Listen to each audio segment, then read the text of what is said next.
Previously on the Backlog. I am turning you into my puppet. Nobody will stand in our way. Tim Schafer. I'm here to protect this young man from falling into your clutches like so many other people have. No one has gotten involved in our business and gone out with their integrity intact. Oh! If there's any way I can return the favor, please let me know. Well, you could take a look at a certain game of mine. Kid, I want you to play Brütal Legend.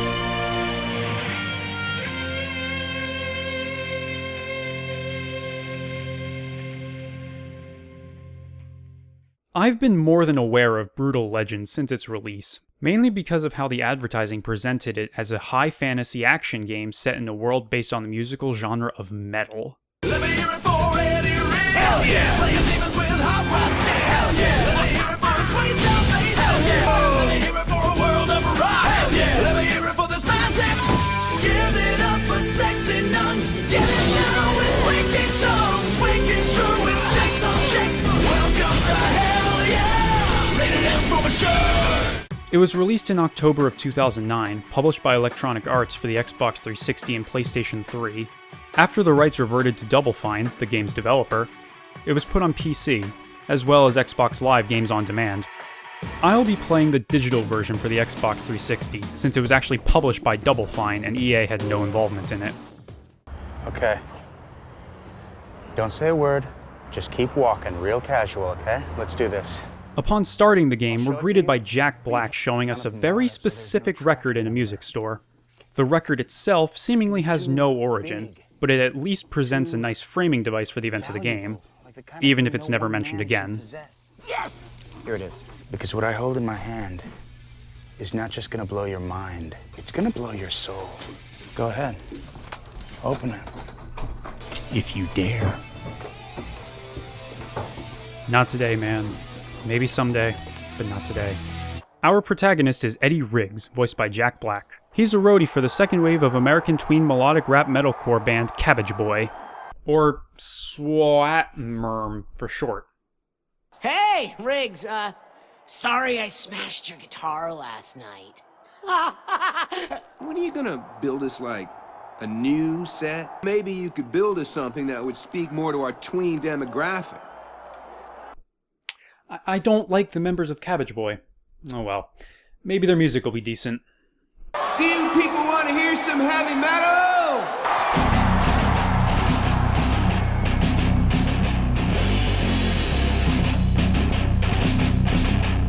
Okay, maybe this won't be so bad.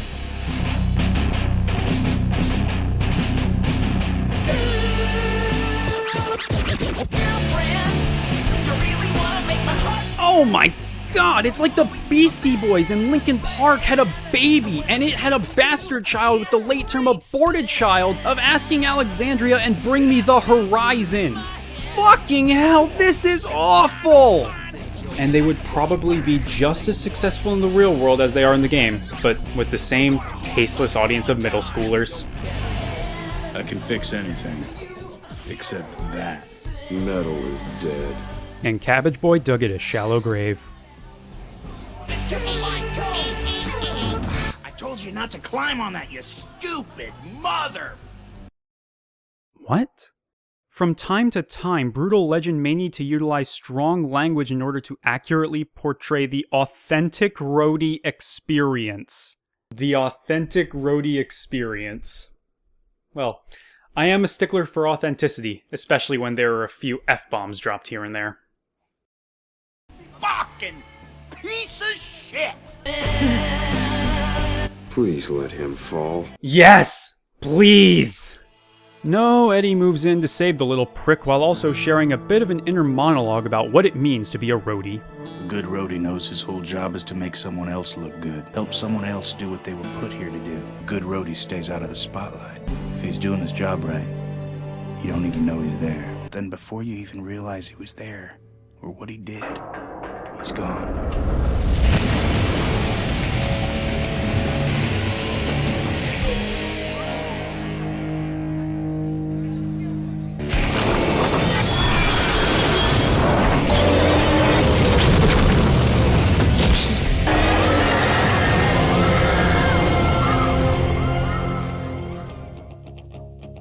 After dying, I guess, Eddie finds himself in a new world based on various metal aesthetics. He grabs a mighty axe and his guitar, which has been given mystical powers.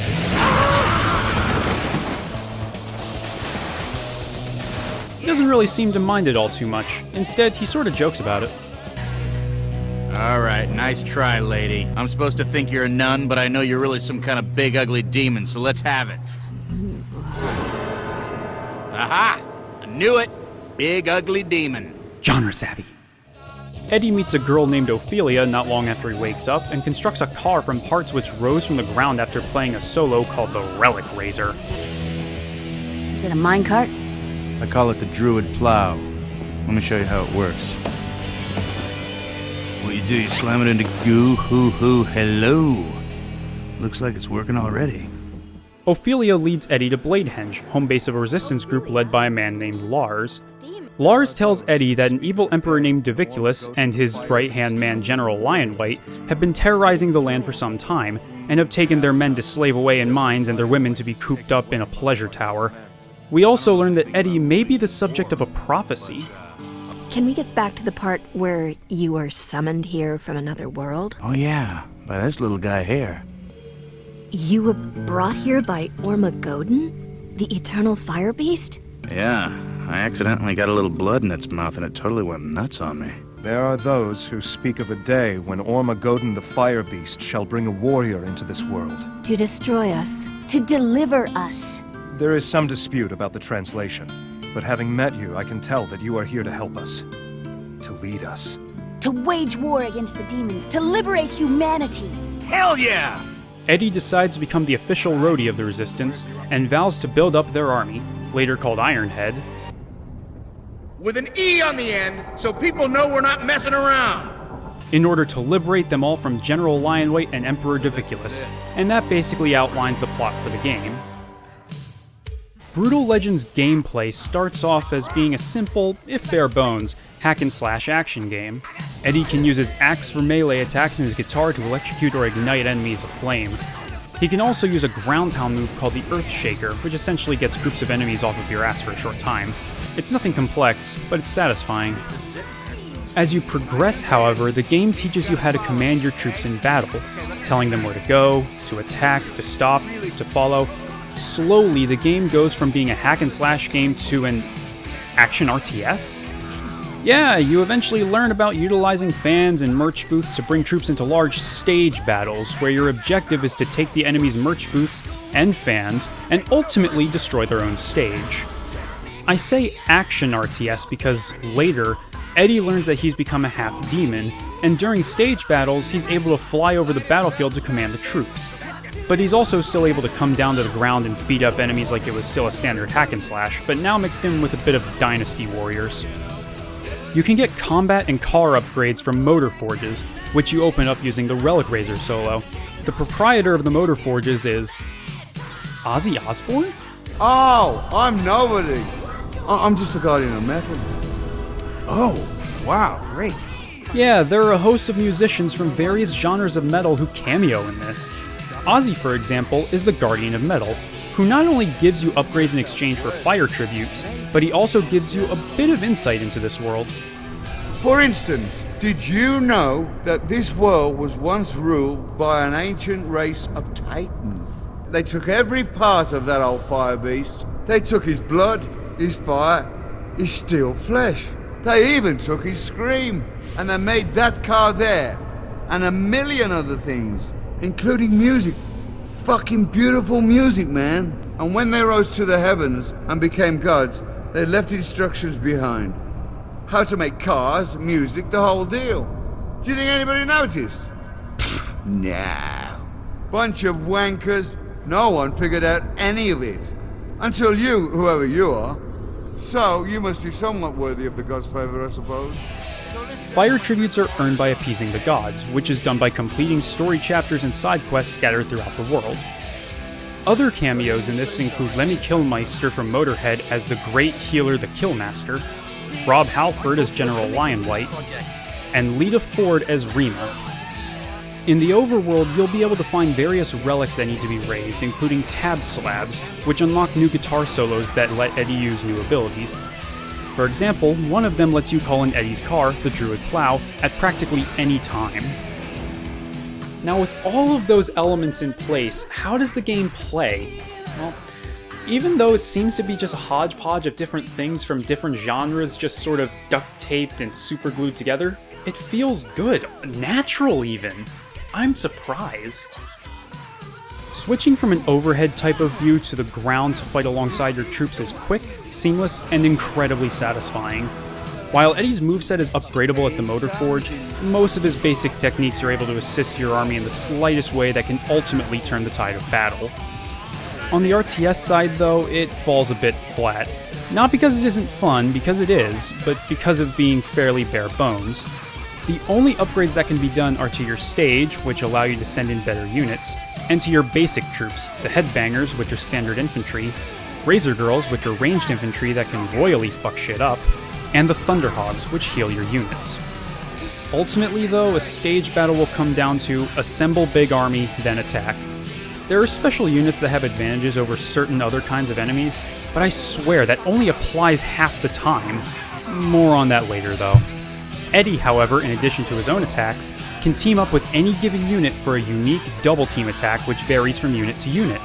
Some of the best ones are with Lita, Ophelia, and the Rock Crusher, although that last one is only at the end of the game and Lita and Ophelia can be difficult to find amidst large battles. The gameplay is solid and simple, which I find works more in its favor. Visually, on the other hand, Brütal Legend presents us with a cartoony look that complements our protagonist so well. Environments, while not heavily detailed, do have their own distinct personalities that are brought to life through their designs and colors. The music, though, my god, the music. While the original score by Peter McConnell is good stuff, Brütal Legend's soundtrack really shines with all the music tracks from various bands of subgenres of metal.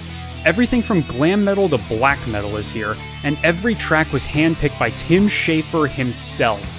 In fact, I'm going to take a moment to acknowledge my top 5 most epic uses of licensed music in Brütal Legend. There will be spoilers for the story starting here, so if you don't want the story ruined for you, skip to this time frame. It's time to sound the battle cry. My number 5 pick is Rock of Ages by Def Leppard, played when Eddie liberates the Headbangers from Lion White's mines.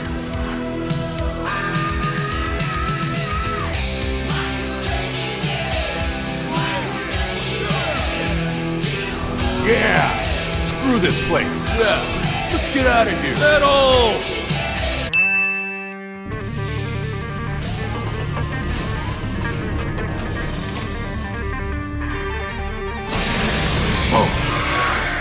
Okay, I would ask nicely for some of your giant bass strings, but you don't strike me as the negotiating type, so out of personal respect, I'll just get right to the ass kicking. For number 4, I pick Cry of the Banshee by Brocus Helm, played when you beat the shit out of the Metal Queen. After this game came out, Brocus Helm's entire discography made it onto digital music services, and it's all because of Brütal Legend and this glorious song.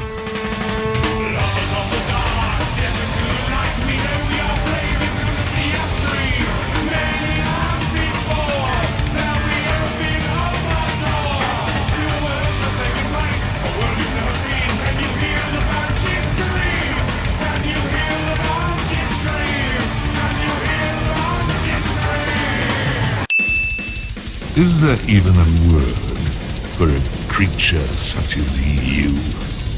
Yeah, I'm a roadie. I keep the trash off the stage.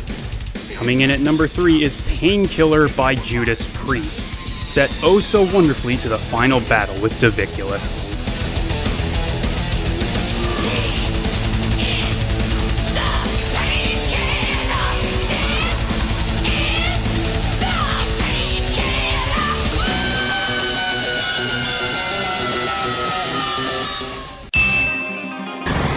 Just get everyone on the bus and get out of here. We'll catch up. Go! Come on. Yeah, I know we're all sick of this song. It's overused, it's overrated, whatever. But at number 2, I picked Through the Fire and Flames by Dragon Force, played whenever Eddie smashes through the ruins of Lion White's pleasure palace in a bid to escape Diviculus. It just sucks that the mission is so short because it doesn't even let the song peak. When the darkness is falling down in the times of tough rides, the sound of evil laughter falls around the world. Aw, damn it.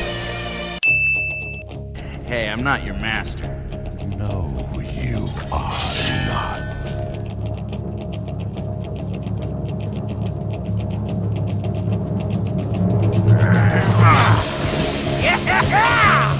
And in the top spot at number 1, I put Children of the Grave by Black Sabbath, played when Eddie first finds himself in this strange new world. It sets the tone for the game so nicely, and I still have the song stuck in my head. Now, since we're already in the spoiler zone, let's go over the events of the second half of the game, since pretty much all of the major plot developments are there. After defeating General Lionwhite, Lars and Eddie prepare Ironhead to move forward to take the fight to Diviculus himself, only for the bastard to descend upon them, asking for a woman named Socoria to reveal herself, saying that her mission was to spy on the humans and not join them. Eddie, Lita, and Lars immediately suspect Ophelia, and Lars reveals himself to Diviculus and claims that the humans named him as their king. Diviculus reacts in the most logical way possible.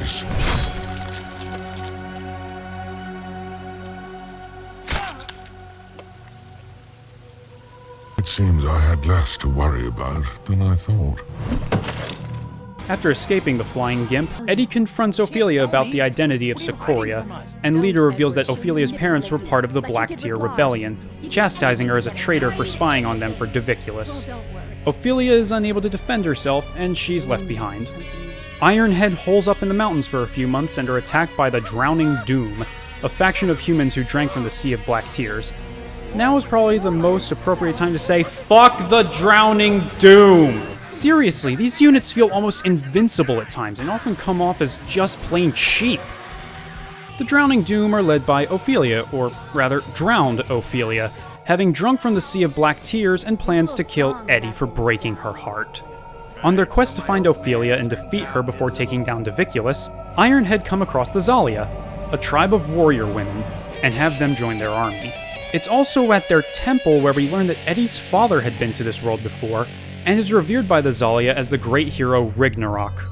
Ragnarok was the leader of the Black Tear Rebellion before they went insane from drinking from the Sea of Black Tears, and he and the Zalia defeated them. After defeating Ophelia at the Sea of Black Tears, It's really more of a lake of black tears, isn't it? Diviculus shows up to reveal that he isn't the Emperor at all, but Socoria is, and Ophelia and Socoria are not the same person. Instead, Socoria and her lover were sent into Eddie's world to initiate the genesis of a new empire. He says that he sensed Socoria's presence from Eddie, meaning that Eddie is the son of the true Emperor, wouldn't that be Empress? And the great hero Ragnarok, and that this world of metal isn't the past or another world, but the future.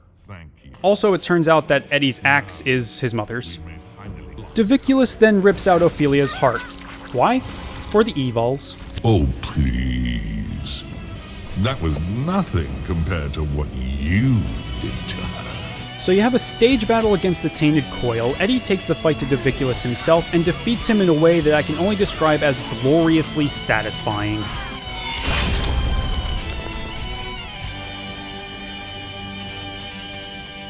Decapitation!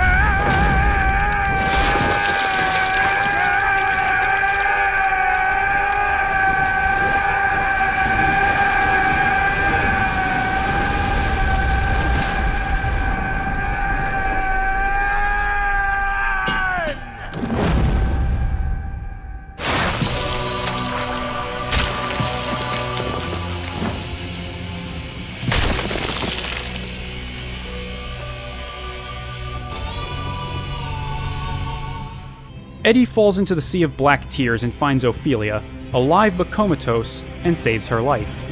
Upon their return to Bladehenge, Ironhead honors Lars with a statue, and honors Lita for her sacrifice and bravery in liberating the land. And Eddie declares that he doesn't intend to go anywhere, thus ending Brütal Legend. I appreciate the world building and lore that was thought up for this game, as well as the twist of this world being the future and Eddie being a descendant of the freaking Demon Empress and a noble hero, but the difficulty in this half of the game fluctuates madly. Beating Lion White and escaping his pleasure palace aren't too bad, but the shit with the drowning Doom is a royal pain in the ass, with the exception of the last fight against them where it's literally on a linear path. Seriously, fuck Drowned Ophelia and her faction. The final chapter with the battle against Diviculus starts off kind of easy, but the second part of the stage battle segment of it just gets ridiculous. Diviculus pulls out all the stops and rushes your merch booths like a crackhead to his dealer, leaving your army dwindling fast and the number of fans you have to rebuild decreasing at a hilariously morale-breaking rate. It's honestly best to move your units from the first objective to the second as fast as you can before shit hits the fan, just so that you can get to the fight with Diviculus himself faster. Unfortunately, there's not really much to it. You hit Diviculus a few times, he chains himself up, you shock him, fight his mooks, repeat until brutal victory. Yeah, he sends in some nuns to take more hits, but it's still a very basic, almost anticlimactic fight, even if it only took 7 hours to get there. This is the guy that we've been hyping up the whole game, and it ultimately just amounts to some lackluster BDSM. For shame. Overall, the story is serviceable, I enjoyed it, but the campaign was supposedly meant to act as an extended tutorial for the online multiplayer, which was meant to be the true crux of the game. Unfortunately, I couldn't find anyone to play with online, and based on my experience with stage battles against the single-player AI, I honestly don't think I'd want to see the horrors that people would unleash upon others in an unrestricted competitive online multiplayer space. Plus, I was never good at playing RTS games against real people. I always end up slaughtered, so I doubt I'd have a positive experience. But that's just me. Brütal Legend is definitely a unique experience, and one that I had a lot of fun with. Jack Black does a wonderful job bringing Eddie Riggs to life as a character. The world is interesting and lovingly crafted.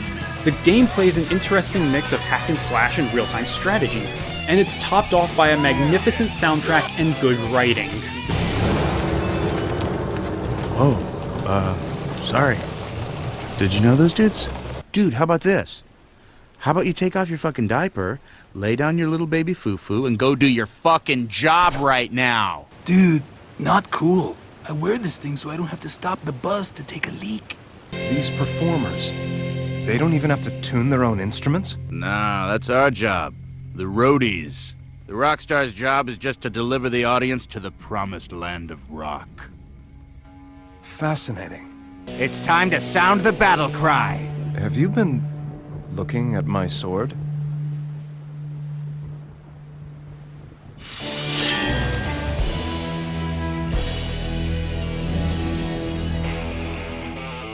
But is Brütal Legend something I can recommend? Well, that's probably the biggest problem. I have no idea who this game is for. If you like hack and slash games like God of War, you'd probably feel burned or cheated. If you're a big RTS fan, then it feels too barren and simple. If you like a gripping story in your games, you may feel like Brütal Legend squanders its potential. The only other demographics I can think of are those who are really into metal, and even then, that doesn't mean that they'd be too into video games. And of course, there'd be gamers who want something different that they can get on the cheap, since you can pick the game up used at GameStop for less than $5 or digitally for $15. That's really Brütal Legend's biggest drawback. It has no idea who its audience is. And it's a damn shame, because it's a great game. Even if you don't have much interest in any of these things, I still recommend picking it up just to get an experience you won't find in any other game. Its campaign is barely 8 hours long and you won't pay more than $15 for it, so why not check it out? Just make sure it's not the PS3 version, as there's a bug on it that causes the game to randomly crash at loading screens. Double Fine had a patch ready to go for that version, but EA denied it from being put out, so the 360 or PC version is the way to go if you decide to check it out, which, again, I recommend you should. Well, I'm glad that's over. I didn't mean for there to be a long gap between the Dead Space video and this one, but my capture card crapped out, and so I had to wait on that, and I had to plow through a bunch of assignments. You know how it is. There are precedents here. That said, the next backlog is going to be ready next Saturday night. And considering that the last 3 games I've done have been on PC, 360, and PS3 exclusively, next time we're gonna go back a bit of a ways to more of a historical time for games. But that's next time, and it's time to sign off now. Until then, have a good night, guys, and happy gaming.